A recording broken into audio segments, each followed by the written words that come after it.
Boa tarde, obrigada pela presença. Hoje a gente traz um tema super interessante, que é a interpretação de hemograma, um exame do dia a dia nosso, e que muitas vezes a gente não consegue explorá-lo na totalidade. A Sinara, nossa hematologista, ela vai nos brindar com a sua aula sobre o tema e espero que todos aproveitem. Vou anotando algumas questões no chat. Quem tiver perguntas também podem escrever, que a gente vai responder no final, tá bom? Olá, pessoal, boa tarde. Meu nome é Sinara, para quem não me conhece, eu sou hematologista aqui na Policlínica 3. Estou à disposição de vocês, tá? Para qualquer discussão de caso, segue aqui o meu e-mail pessoal também, para vocês ficarem à vontade, tá? Eu preparei essa aula porque o hemograma, ele nos fornece uma infinidade de dados, né, com as suas alterações, com as suas normalidades, e a gente tem que estar atento à leitura correta do hemograma, né, uma leitura não seriada, de bater o olho e olhar os índices sem tentar entendê-los e sem tentar interpretá-los, né, que isso é fundamental. A chave da maioria das alterações que a gente precisa, dos diagnósticos, está na leitura correta do hemograma. Então, nós vamos partir para isso hoje. Vamos lá. Então, antes de tudo, a gente precisa entender para que serve o hemograma. Então, ele serve para avaliar o tecido hematopoético quanto à sua proliferação, se ele está sendo formado de uma maneira correta, quanto à sua diferenciação, se ele está fazendo a sua diferenciação de todas as suas séries de uma maneira correta, e se a distribuição dessas séries está dentro do esperado para a normalidade. Através do hemograma, a gente consegue avaliar doenças hematológicas e doenças não hematológicas. Antigamente, a gente tinha essa primeira leitura aqui do hemograma, onde você colhia a gota de sangue do paciente e a gente fazia leitura nesses quadriculados, você ia contando as células aqui. Hoje o sistema ele é totalmente automatizado, então você faz a coleta do sangue e esse sangue vai direto para o aparelho, né, de leitura óptica, que vai ser visto através de um laser. Então, essa leitura é feita através de um laser, as células elas vão sendo distribuídas de acordo com o seu diâmetro, e essas células elas vão provocando abalos que vão demonstrando qual é o tamanho, qual é a complexidade, qual é a absorção da luz, e daí o aparelho emite um laudo, que é esse laudo que a gente vê impresso aqui. Então, esse é um hemograma completamente normal. Então, a partir do momento que o aparelho emite esse laudo, a gente precisa analisar todas as séries. Quando o hemograma é feito por um laboratório de confiança, a gente vai ver a análise das séries e geralmente não tem nenhuma alteração escrita além do que o aparelho nos mostrou, se está tudo bem com o hemograma. Mas todo hemograma precisa passar por uma avaliação microscópica, que é a revisão de lâmina. Então, essa revisão de lâmina é feita pelo técnico lá no laboratório, e a partir daí, pela análise desse esfregaço sanguíneo, o técnico vai te dizer se toda aquela alteração, aquelas características procedem ou não, porque ele não consegue ver se o linfócito é atípico, se tem segmentação dos neutrófilos, se tem granulação tóxica, se tem blasto, se tem grumo plaquetário, isso o aparelho não consegue ver. O aparelho vai fazer uma leitura óptica das células. Então, quem vai te dizer as particularidades de cada série é o técnico, né, o biólogo, geralmente, que vai fazer a leitura dessa lâmina, tá? Então, a gente tem que estar sempre atento também para essas características especiais que muitas vezes aparecem na descrição do exame.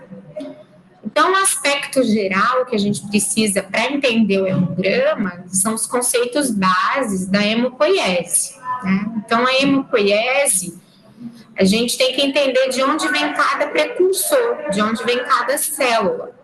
Então, tudo na medula óssea parte de uma célula tronco hematopoiética. Essa célula tronco vai dar origem a uma célula pluripotente, que vai dar o progenitor linfóide e o progenitor mieloide. Do progenitor mieloide vai vir a série eritroide, a série granulocítica e a série plaquetária. E do progenitor linfóide, nós vamos dar origem aos linfócitos, né? Então, os linfócitos, eles vêm da célula pluripotente progenitora linfóide, mas ele vai sofrer uma maturação no timo. Então, eles não são considerados um elemento primário da medula óssea. E aí a gente vai analisar cada série, especialmente com as suas características. Sem sombra de dúvidas, o que vocês mais veem na rotina de vocês é a série vermelha, né? São as alterações da série vermelha. Então, anemia, por definição, é uma inabilidade de transportar oxigênio. Então, você tem uma redução da massa eritrocitária, essa massa eritrocitária vai ter uma inabilidade de transportar oxigênio, e aí você vai ter o quê? Uma queda na concentração de hemoglobina e os sintomas relacionados a essa redução do transporte de oxigênio. De acordo com a Organização Mundial de Saúde, os índices, né, de hemoglobina que definem anemia por faixa etária estão relacionados aqui. Olha. Então, para homens, a gente define uma hemoglobina normal de 13 a 17 e para mulheres de 12 a 15. E aqui tem as faixas etárias infantis, né? É lógico, gente, que isso também varia muito, né? No idoso, a gente sabe que muitas vezes eles não vão ter uma hemoglobina de 13, 14, e muitas vezes isso não vai refletir nenhum processo patológico, tá? Então, esses são os índices hematimétricos esperados da hemoglobina. Para a gente saber, né, para a gente entender como que a gente vai raciocinar em cada fase, né, da hemopoiese, da formação do glóbulo vermelho, são os transtornos em cada fase que vão nos levar a deficiências específicas, para a gente pensar em deficiências específicas, em alterações específicas naquele segmento. Então, aqui a gente tem as anemias da fase de diferenciação, que é uma fase bem primária do eritroblasto, do progenitor eritroide. Então, são as anemias de fase de diferenciação. Geralmente, são as doenças medulares, as aplasias, as leucemias, as mielodisplasias. Elas acabam se encontrando aqui nessa fase de progenitora, bem no início da formação do eritroblasto. Geralmente são anemias que têm o VCM normal. Aí nós vamos ter anemias na fase de proliferação desse eritroblasto, quando ele começa a se proliferar. São as anemias megaloblásticas, geralmente por deficiência de B12, deficiência de ácido fólico, né? Então nós vamos ter uma alteração na proliferação desse eritroblasto. E nós temos aqui na fase final a fase de hemoglobinização, que são as anemias ferroprivas, as anemias microcíticas, por deficiência de ferro, que é a fase, que é a anemia mais comum dessa fase de hemoglobinização. Você já tem o eritrócito formado, só que ele não forma hemoglobina. Então, são as anemias microcíticas.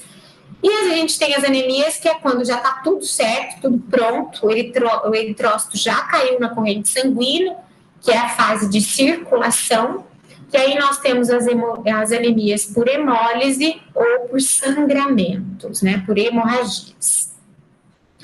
Então, quando a gente pensa em anemia, a gente tem que pensar em VCM, em parâmetro, o parâmetro guia para a gente raciocinar é o tamanho da célula, e não é o hematócrito. Então, isso leva muita gente à confusão, porque as pessoas tendem a sempre se referir a uma anemia falando de HB, HT. O HT pouco importa para o raciocínio da anemia, o que a gente sempre tem que pensar é no tamanho dessa célula, porque é aí que vão abrir os diagnósticos diferenciais das doenças. Então, as anemias microcíticas, quando o VCM é menor que 80, a gente tem classicamente a anemia ferropriva, o traço talassêmico, a anemia da inflamação, das doenças inflamatórias, e uma anemia mais rara na formação do M, que é a anemia sideroblástica. Com o VCM normal, geralmente as hemólises crônicas, né, as anemias hemolíticas crônicas, que na maioria das vezes são as anemias hemolíticas hereditárias, ou as anemias hemolíticas agudas, o sangramento agudo, também a anemia da inflamação, vocês notem que ela vai de um lado para o outro, a anemia da insuficiência renal crônica, pela ausência da eritropoetina, e as doenças medulares, as leucemias, as aplasias e as mielodisplasias tendem a ter um VCM normal. E as anemias macrocíticas, quando a gente tem um aumento do VCM, nós temos a anemia megaloblástica, as doenças medulares também, principalmente a mielodisplasia, ela pode se apresentar como uma anemia macrocítica. As hepatopatias, né, os pacientes hepatopatas e as anemias relacionadas ao uso de medicamentos. E a gente deve lembrar aqui também que o hipotireoidismo, né, que é a doença da inflamação, ele pode dar tanto uma anemia normocítica quanto uma anemia macrocítica. Então, a gente sempre tem que lembrar da doença da tireoide, né, uma inflamação. Então, se a gente for pensar na anemia microcítica, a gente vai olhar aqui para o padrão da hemoglobina, né? Então, a gente tem defeito lá na fase final, lembra que eu falei para vocês da hemoglobinização? Então, ou a gente vai ter defeito na incorporação do ferro, ou a gente vai ter defeito na cadeia de globina, ou a gente vai ter defeito no M, tá? Aqui é o M. Então, na incorporação do ferro, anemia ferropriva. Um defeito da globina é o traço talassêmico. Na disponibilidade do ferro, que ele não fica disponível, na anemia da inflamação. E na formação do M, a anemia sideroblástica, que é uma anemia mais rara. Nós precisamos lembrar que o ferro sérico, que a gente utiliza para medir o estoque, ele corresponde a menos de 1% do ferro do nosso organismo. Então, ele é um ferro de transporte. A gente vê que o ferro de estoque da ferritina corresponde a 25%, e onde está o ferro funcional? Onde está 75% do ferro que a gente tem no organismo? É o ferro da hemoglobina, ele está contido na hemácia. Então, a gente não pode, quando a gente quer avaliar o estoque de ferro, se manter somente no ferro sérico, porque ele não reflete a quantidade de ferro do organismo. Ele corresponde a uma pequena porcentagem desse ferro. Como que a gente, então, tem o exame para fazer, né? Como que a gente vai raciocinar nas anemias? Então, falando em anemias microcíticas, o que a gente tem que prestar atenção no hemograma? Na hora que a gente vai analisar a célula vermelha, a gente começa analisando pelos glóbulos vermelhos. Os glóbulos vermelhos, eles estão reduzidos na anemia ferropriva. O VCM, reduzido. você vai ter uma anísio e uma poiquilocitose, ou seja, células de diferentes tamanhos e diferentes maturações, porque a cada hora o ferro está disponível de uma maneira. Então, a gente tem uma anisocitose acentuada. E aqui, gente, a setinha, me perdoe, está errada, é para cima. A gente tem um RDW aumentado. Então, o RDW da anemia ferropriva é 22, 23%. Por quê? Porque ele reflete uma população heterogênea de hemácias, que é a anisocitose. E como que nós vamos confirmar? Através dos estoques de ferro. A ferritina, o ferro sérico e a TIBC, que é a capacidade total de transporte. Quando a gente divide o ferro pela TIBC, a gente tem a saturação de ferro. O indivíduo que tem entre 20% e 45% de saturação de ferro, ele tem um estoque adequado de ferro, correto? O traço talassêmico, aqui tem um erro também.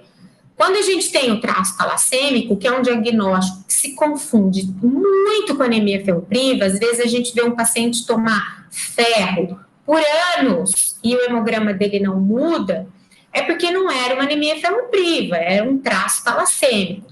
Os glóbulos vermelhos do traço talassêmico são aumentados. Então, eles têm cerca de 5 milhões, 5,8 milhões de hemácias. Então, eles não têm uma redução da massa eritrocítica, eles têm uma eritropoiese ineficaz. Ele produz o glóbulo vermelho, mas ele não é formado com a cadeia de globina adequadamente. O VCM geralmente é muito baixo, ele é desproporcional à hemoglobina, a hemoglobina, na maioria das vezes, é próxima do normal ou levemente diminuída, e a microcitose é intensa. Então, o indivíduo que tem 56 de VCM, 60 de VCM, e uma hemoglobina de 10,5, 11, muitas vezes até normal. E o RDW, olha que interessante, é normal. Por quê? Porque a gente tem uma alteração genética. Então, todas as hemácias, elas estão sendo formadas de uma forma homogênea. Então, a gente tem ausência de anisocitose. As células são todas do mesmo tamanho. E qual é o diagnóstico? Você vai ter um perfil de ferro normal e uma eletroforese de hemoglobina com aumento da fração A2. A anemia da inflamação, o laboratório é inespecífico. Você pode ter redução dos glóbulos vermelhos, você pode ter uma microcitose, mas não é tão acentuada, pode haver leucocitose, plaquetose, e você tem que se guiar muito pelo quadro clínico e pelas provas inflamatórias. As anemias normocíticas, que são aquelas que têm o VCM dentro da normalidade, que nós conversamos, que são as anemias hemolíticas crônicas, que são as hereditárias na maioria das vezes, e as agudas, que na maioria das vezes são as autoimunes, sangramentos agudos, doenças medulares.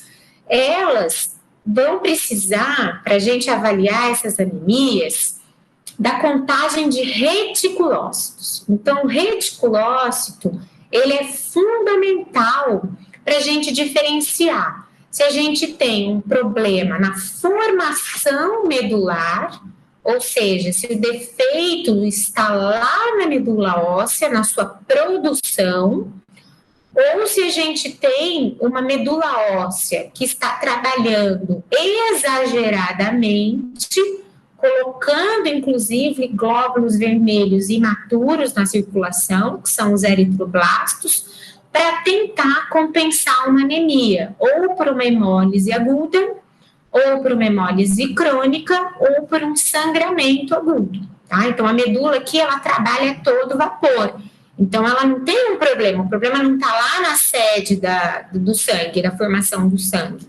O problema está mesmo na destruição desse glóbulo vermelho. Então, na anemia normocítica, o que a gente tem que pensar no diagnóstico diferencial? Nas doenças hemolíticas, nós vamos avaliar o aumento do reticulócito, O esfregaço vai te mostrar a morfologia. Então, você tem que estar atento ao que o biólogo vai descrever para você. Que você tem esquizócito, que você tem eritroblasto circulante, que você tem células que caracterizam a destruição. Pode aparecer também células em foice, da falciforme, os eliptócitos, os esferócitos, da doença falciforme, que são da esferocitose, que são as hemolíticas crônicas. Como que a gente vai confirmar?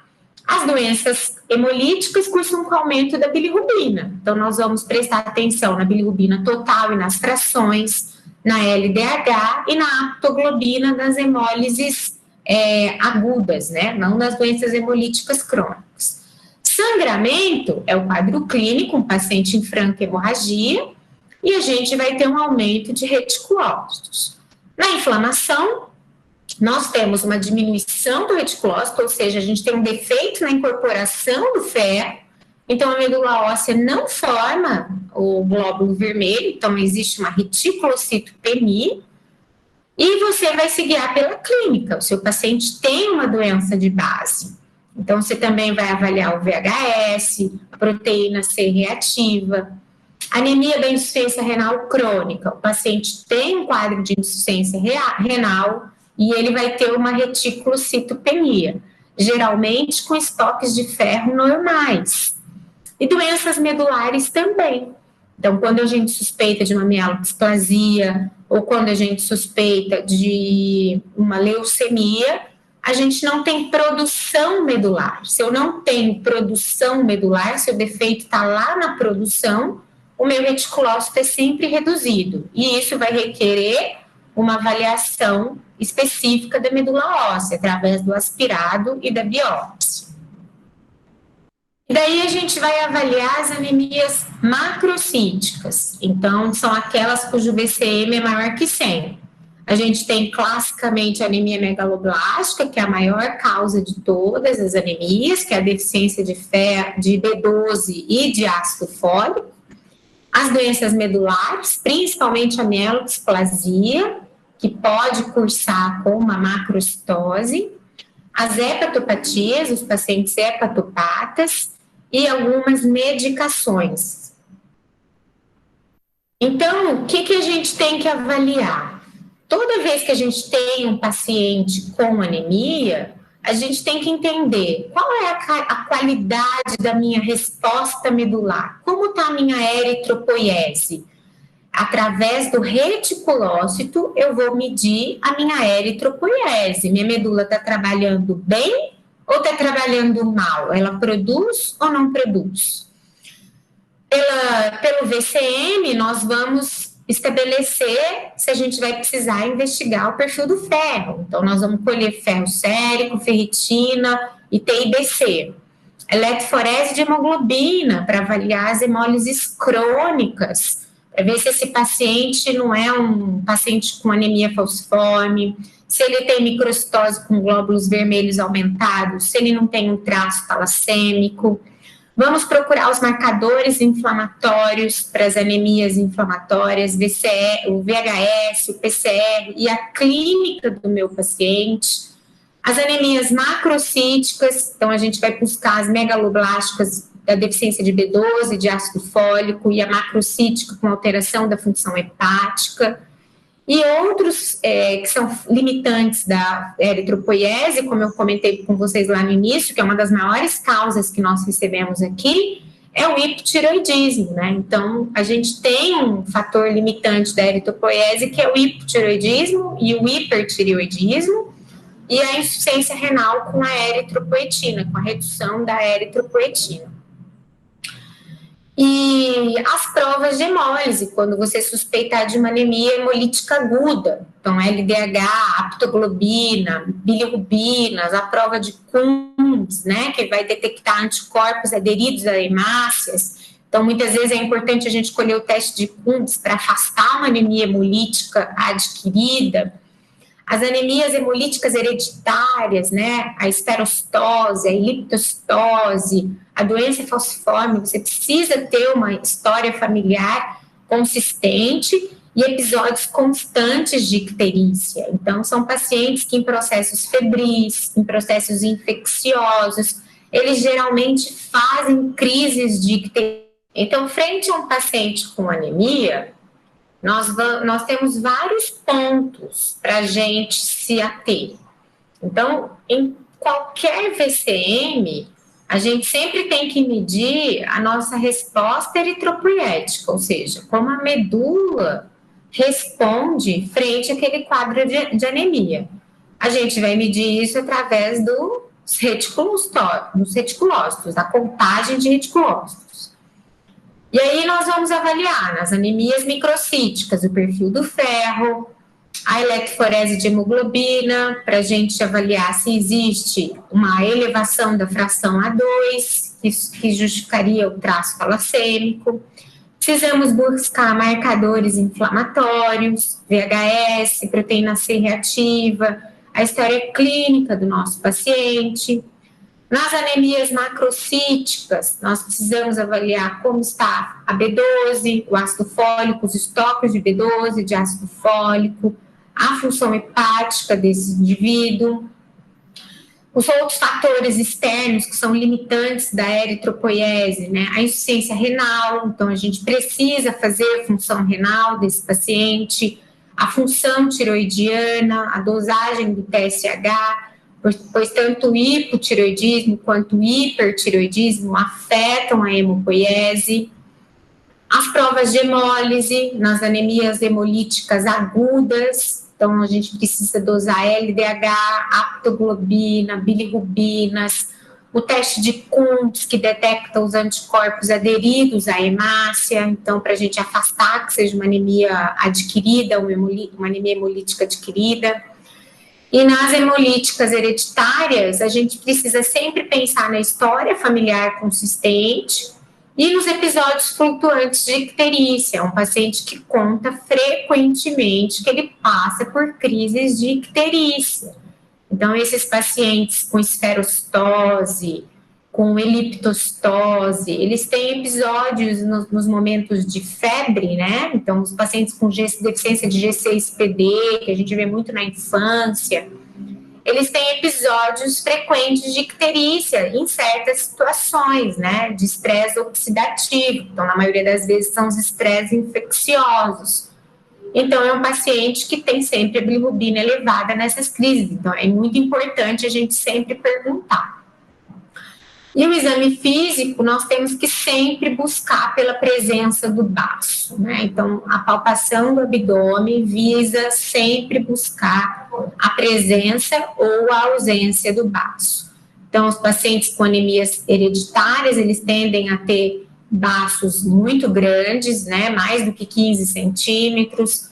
Nas doenças medulares também, a gente, na maioria das vezes, vê esplenomegalia, o baço está presente em mais de 60% das doenças medulares e vai estar ausente nas outras anemias, né? Então, nós não vamos ter baço palpável nas anemias macrocíticas, nós não vamos ter baço palpável na deficiência do ferro, no traço falacêmico, o traço não tem baço palpável.